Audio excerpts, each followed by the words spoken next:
de vida e pelo mundo, né? Hoje a gente vai falar de uma nova perspectiva para o tratamento e prevenção do maior mal hoje contra a saúde humana, que é o câncer. Eu tive pessoas na família, né, que morreram de câncer e eu realmente gostaria de ter tido conhecimento do que nós vamos falar hoje aqui, enquanto havia tempo de ajudar as pessoas ainda. Eu peço que você compartilhe esse conteúdo com quem puder, realmente estamos falando em salvar milhões de vidas por aí pelo mundo, né? Aqui eu aproveito para, antes de a gente começar, para convidar quem ainda não é um membro VIP da Tribo Forte, para se tornar e ter acesso ao portal e ao fórum de membros, onde você encontra informação privilegiada lá dentro e atual, postada diariamente sobre alimentação, saúde, exercício, qualidade de vida e bem-estar. Anote aí para entrar no site depois desse podcast, é o triboforte.com.br. Bom, enquanto o Dr. Souto está aproveitando suas férias, merecidas férias, o meu convidado especial e ilustre de hoje é talvez no mundo todo a pessoa que seja mais à frente dos estudos sobre a cura e prevenção do câncer, utilizando o novo paradigma que ataca as causas do problema e não as consequências. A pergunta principal aqui pode ser: câncer é só uma questão de azar genético ou chance ao acaso? Ou será que talvez nós estejamos causando esse problema através do nosso estilo de vida e hábitos alimentares? O meu convidado hoje é o professor Thomas Seyfried, do Boston College, e autor do livro Cancer as a Metabolic Disease. Ele acredita que câncer não é uma doença genética, mas sim uma doença metabólica, mitocondrial, e você vai entender mais sobre isso durante a nossa conversa aqui de hoje. Bom, nós vamos mudar agora para o inglês, né? Lembrando que você pode ver a transcrição completa em português no emagrecerdevez.com e a nossa conversa em vídeo com legendas também em português no canal oficial do Emagrecer de Vez no YouTube. Good afternoon, Professor. It's a great honor to have you here today. So how your day has been going so far? Well, thank you very much, Rodrigo. It's a real pleasure to be on your show and have the opportunity to discuss some of our ideas regarding the origin, prevention and management of cancer. Yeah, I think it's a very big subject, and I don't see quality information being spread in the world, let's say, but in Brazil even less. So it's a very good thing that we have in this chat today. Data from the American Cancer Society, right, show that more than 1,600 people die of cancer per day in the U.S. alone. Is that correct? Well, that's the numbers that they provide every year. They come out with their overall assessment of the cancer problem. And what I've done is catalog these numbers over the years. And in general, what's very interesting is the number of new cases has increased dramatically, almost astronomically, in the United States. And I think this is pretty much the same in most countries. Most countries, Western civilization countries, let's put it that way. And I think that's due in part to the better technologies for screening and identifying cancer. But also troubling, and even more troubling, is the continual increase in the the numbers of people dying per year. And if you look at the data from the last four years, the rate of increases, the rate of increases of deaths is now faster than the rate of increases than new cases. The relative rate, not the numbers of people, the relative rate, which is very troubling because it says that we are not making any major progress in managing the disease. And people can argue with that, but the numbers of dead people, I think, speak for themselves. If there were a dramatic reduction in cancer or a powerful new treatment, we would expect to see a dramatic drop in deaths, very similar to what was seen in the AIDS crisis. Because before the protease cocktails came around, AIDS was a lethal disease. People were dying in mass numbers, and then a therapy was developed. Now, it doesn't cure the disease, but it certainly led to a precipitous drop in the number of deaths. And we don't see anything like that in the cancer problem. So until we begin to see something like that, we have to ask ourselves, what's happening? What are we doing with all this research and money and investment? Obviously, something is seriously wrong here. Yeah, that makes a lot of sense. So we most commonly talk about obesity here, and I think it's the same thing. All the time you see new diets, new treatments coming, new medicine coming out, and we don't see the levels dropping at all, or any markers of metabolic disease decreasing. It's just increasing. I believe cancer is the same as you're saying. So the main paradigm right now, it states that cancer is a genetic disease, right? And just a matter of bad luck. So the new paradigm, or the paradigm I believe you are in forefront of this, is the cancer as a mitochondrial metabolic disease, right? Which I think is very interesting. It's very difficult to ignore these type of things.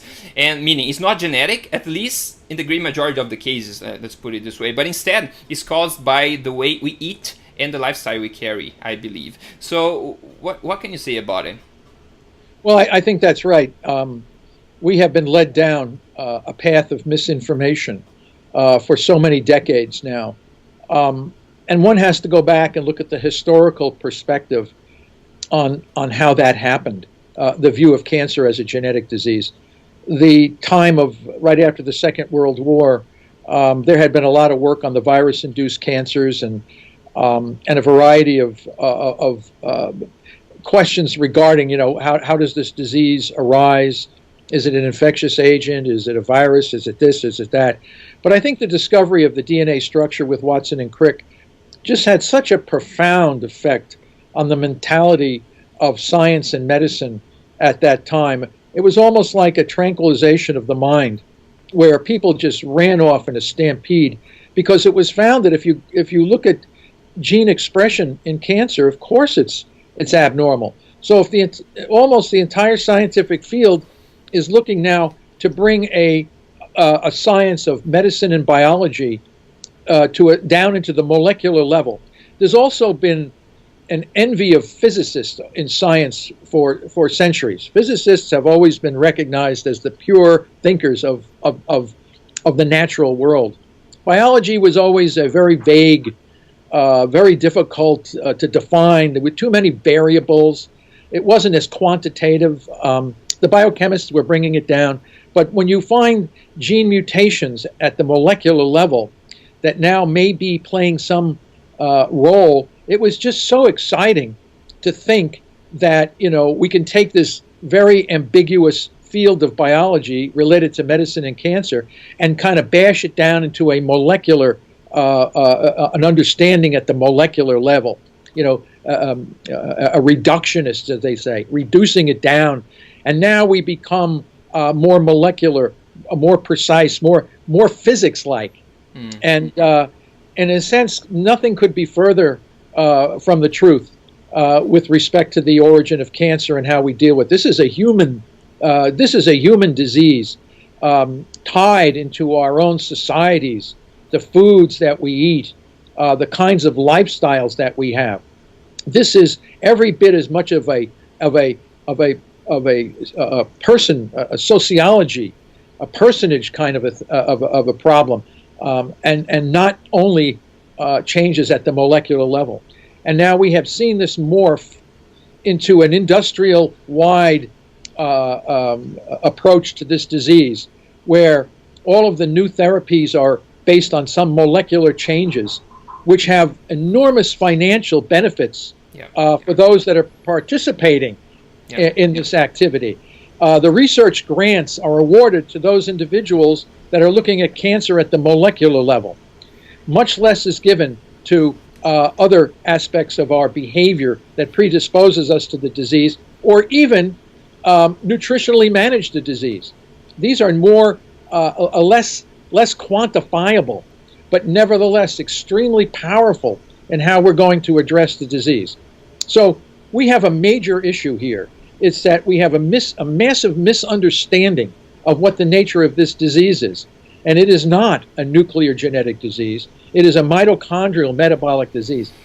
And once this becomes more understood at the biochemical and molecular and physiological levels, only then will we begin to see a shift in the direction where eventually we will drop the numbers of dead people just as precipitously as was done for the AIDS epidemic. Yeah, it just seems that people just run around all these mutations and the mechanisms of all the mutations, and we all know that cancer have all kinds of mutations, right? But they also have something in common that all the cancer cells have, which is a problem in the way they work with glucose, right? They all can't respire properly. All the cells, the cancer cells, can't breathe properly. So their respiration mechanism is kind of broken. So they all ferment for energy because of that, right? And that happens in all the cancer cells. So that's something we know they have in common, right? So that gives you a little bit of a hint of what the cause is, right? Yes, that's very important. And that's a very clear idea of what the problem is. And every cell in the tumor is a different genetic entity. And they have hundreds and thousands of mutations, all different kinds. Driver, passengers, initiators, facilitators. They name all these different classes of mutations. But you're right, all the cells are fermenting. Now, how aggressive the tumor is is linked to how much it ferments. So the most aggressive tumors are the greatest fermenters, and the most indolent, slowest growing tumors are partially fermenters. So no matter how you look at it, the question then is, why are the tumor cells fermenting? So if you are part of the gene dogma, you will say the tumor cells are fermenting because they have mutations in oncogenes that make them ferment. Right. Okay. On the other hand, if you have damaged respiration, they are fermenting. And we know that when we stop breathing, lactic acid builds up in our body because our cells begin to ferment. They can't get oxygen. So they throw out lactic acid, just like the tumor cell. Now, the cancer cell is locked into this state of fermentation. So what kind of genetic changes would occur to lock in a cell in fermentation? And that is these oncogenes. So the oncogenes are essentially facilitators of the fermentation metabolism. But if you allow those cells to respire, the oncogenes turn off. So clearly the oncogenes are an effect. They're not the cause of the disease. They're facilitating the ability of that cell to stay alive because it can't respire effectively. And if it doesn't respire effectively, it either ferments or it dies. So these oncogenes are facilitating this locked-in metabolism. They're not the cause, because if you give them new respiration, the oncogenes turn off and they become normal again. So clearly they're responsive. They're not the cause, they're the effect.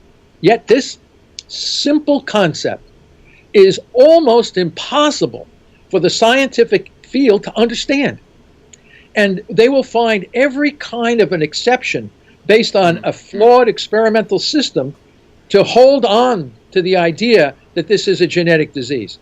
So until that becomes changed, and where it's going to change is the lay people will make the change, not the top guys. They're locked into this. They're locked into the dogma, and it's very hard to break the dogma.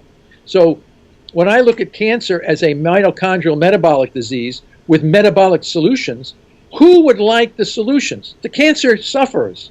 The patients would like this. So the patients will put the pressure on the establishment to make the change, because the establishment's solution to this problem is a failed one. It's based on a flawed scientific concept. It's scary how similar it is to nutrition in general. You probably know that, of course. The dogma is just impossible to break, and I think it will take a generation to start changing. When the old guys start fading out, the new generation will not be able to ignore. And like you said, I think people, they're getting real results out of nutrition, or getting real results out of focusing on the cause of cancer that you're talking about. They're getting real results. So I think these people are going to create a demand for it, and people will not be able to ignore all of this. But for people that are new to this concept of cell fermentation, because I think this is key to everything, we talk about the field to cancer cells, right? So can you just explain to people that are new to it how a normal cell process energy and how a cancer cell process energy, so people understand better the differences? Well, I think the best way a good way to address that question is to think about the origin of life on the planet. There was a time on this